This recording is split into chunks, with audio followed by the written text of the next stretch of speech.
Magandang umaga mga bata. Welcome sa ating ESP online class. Ngayon, dadako tayo sa panibago nating aralin, ang week 1 ng second quarter. Handa na ba kayo?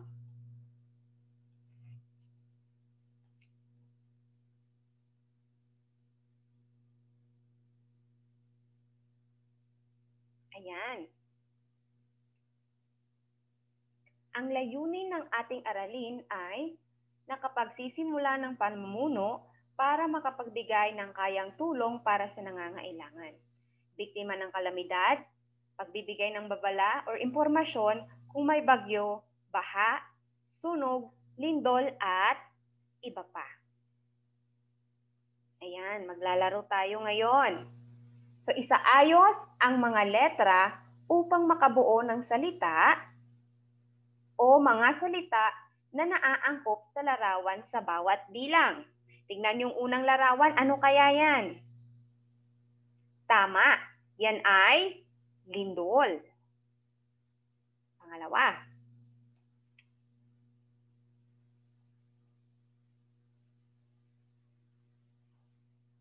Mahusay, yan ay tsunami.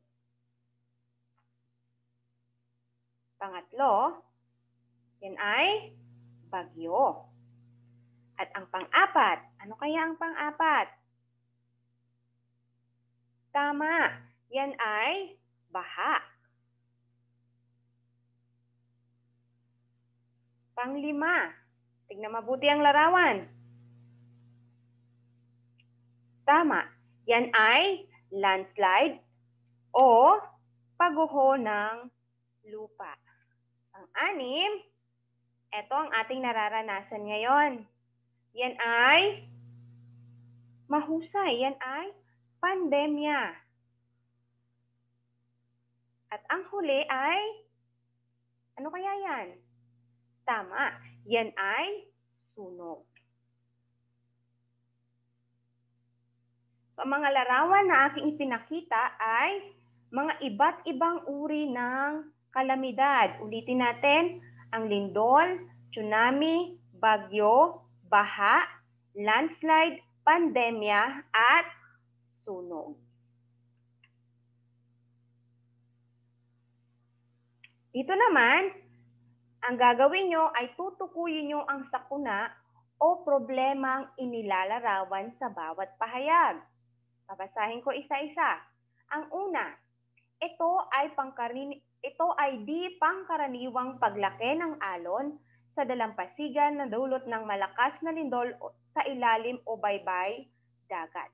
Pangalawa, ito ay nakakahawang sakit na kumakalat ngayon sa pamamagitan ng populasyon sa isang malawak na rehiyon. Pangatlo, ito ay ang paggalaw ng lupa dulot ng pag-iskisa ng tectonic plate. Maaari ring sanhi ito ng pagputok ng bulkan. Tingnan natin kung tama ang inyong sagot. Una ay tsunami. Pangalawa, pandemya. Pangatlo, lindol. Sunod, pang-apat, ito ay ang mabilis na pagkalat ng apoy sa isang gusali. Ito ay magiging sakuna kung ito ay nakakaapekto sa maraming tao o malawak na lugar. Pang-lima, ito ay ang malakas na hanging kumikilos na paikot na madalas ay may kasamang malakas at matagal na pag-ulan. Okay? Ano kaya sagot sa pang-apat? Sunog. Tama. Pangalawa, or pang-lima ay bagyo. Ito ang ating aralin sa araw na ito. Para sa week 1 and 2, pagbibigay tulong sa nangangailangan. Pagmasdan yung mabuti ang larawan. Ano ang ipinapakita sa larawan? Tama. Nakikita natin sa larawan ang may lindol, may baha. Sa kabilang larawan naman, makikita mo ang mga mag-aaral, Ano kayang gagawin nila? Maaaring sila ay magbibigay ng kanilang tulong. Sa panahon ng sakuna at pangangailangan, pagtutulungan ang dapat asahan. Tayong mga Pilipino, likas sa atin ang pagiging matulungin. Hindi lamang kung may pandemya o may kalamidad. Sa araw-araw nating pamumuhay, likas sa atin ang pagiging matulungin. Meron akong ilang katanungan dito na kayo lamang ang siyang makakasagot. Ikaw, handa ka bang tumulong kung sakaling may nangangailangan? Pangalawa, handa ka bang mamuno para tulungan ang mga biktima ng kalamidad?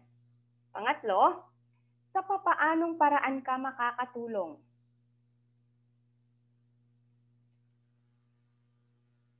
Yan lamang ay ilan sa mga katanungan na tanging ikaw lamang ang siyang makakasagot.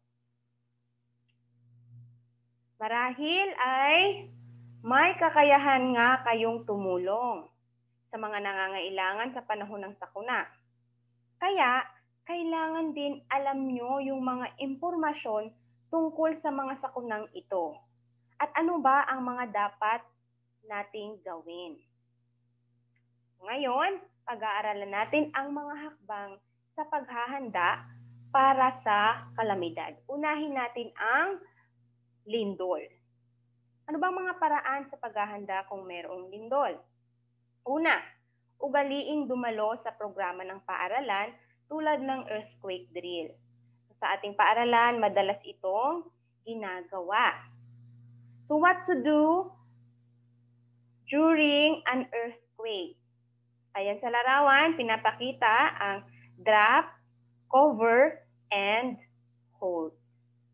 Pangalawa, palaging ihanda ang mga emergency kits tulad ng paunang lunas, flashlight, kandila, posporo, tito, inuming tubig, dilatang pagkain at iba pa. Sa larawan, ipinapakita kung ano-ano ang mga bagay na iyon. Pangalawa, paalala sa pananalasa ng bagyo.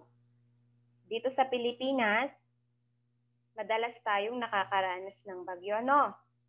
So ano ba ang mga dapat natin gawin?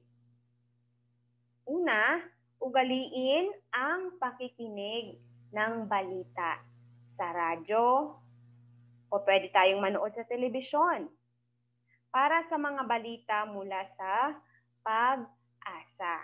Okay? So ang Pag-asa, sila ang nagbibigay ng impormasyon sa atin tungkol sa paparating na bagyo.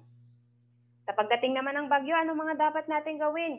Kailangan tayo ay manatili sa ating tahanan, sa ating bahay. Huwag tayong pupunta sa may ilog o sa dagat kasi delikado yon. Manatili tayo sa loob ng bahay kasama ng ating pamilya. Sunod, ano naman ang dapat natin gawin sa oras ng sunog?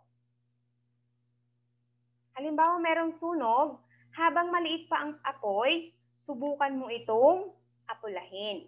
Kung hindi mo kaya, humingi ka ng tulong sa kapitbahay, sa kasama sa bahay. At kung hindi naman kaya, pwede tayong tumawag sa bombero. Kailangan bombero ang ating tatawagan kung mayroong sunog. O tinatawag nating BFP or Bureau of Fire and Protection. Sila yung tumutulong sa atin tuwing may sunog. Okay, halimbawa, ikaw ay nasa ikalawang palapag. Anong gagawin mo? Pataas. Hintayin mo ang bombero para ikaw ay saklolohan. Huwag kang tumalon, maliban na lang kung ito lang ang tanging paraan upang makaligtas ka.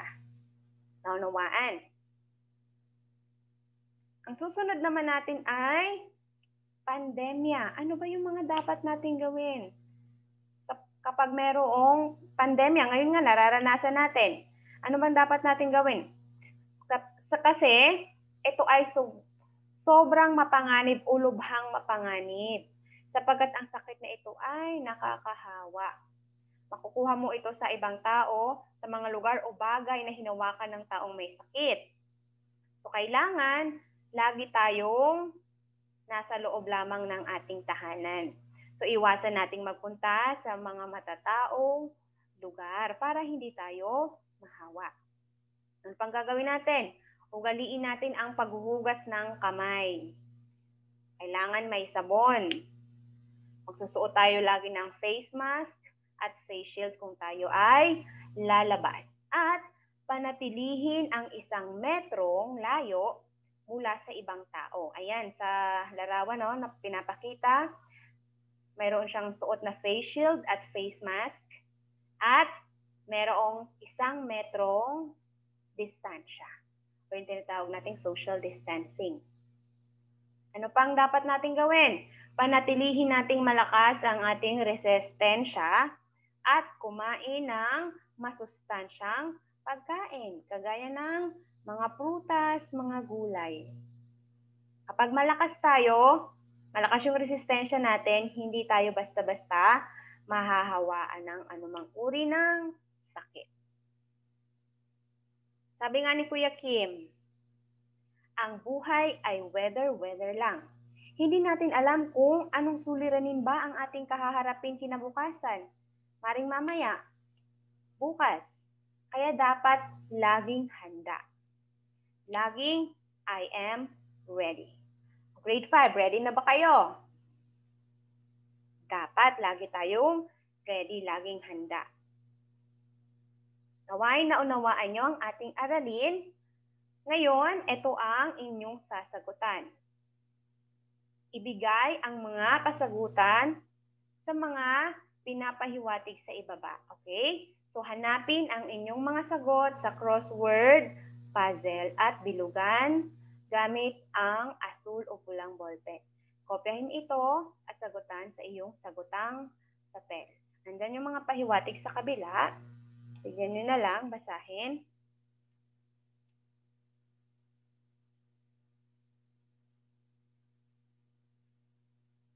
Okay? So, bigyan kayo ng oras para magsagot. Sa muli, maraming salamat at naway naunawaan nyo ang ating aralin sa araw na ito.